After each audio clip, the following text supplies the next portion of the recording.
10,000 ብር 50,000 ብር 100,000 ብር ገባ ሲባል የሚባለው እልልታና አንድ ጃንጥላ አስገብታለች ሲባል ያለው እልልታ ተመሳሳይ ነው አይደለም? መልሱ እንጂ።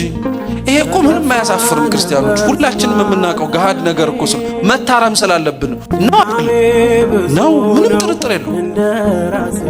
ብዙ ላስገባው ብዙ እንላለን፣ እናጨበጭባለን፣ ብዙ ለተደረገለት እናመሰግናለን። ይሄ የሚያስወቅስ ነገር ሆኖት አይደለም። እርግጥ ነው እነሱን በብዙ ጎብኝቷቸው እግዚአብሔርን ደስ ባሰኛቸው ነገር እሱን ለማመስገን የመጡት ሰዎች በምስጋናቸው ብንሳተፍ የሚያስመሰግን ነው።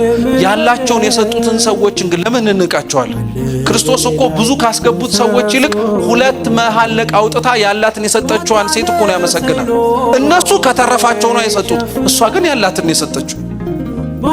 ብዙዎች እኮ ያላቸውን ሰጠው፣ ነገር ግን ተርፏቸው የሰጧቸውን ሰዎች አቅምና ጉልበት ስላልደረሱ ብለን እኮ እኛ ፊት ነስተናቸው።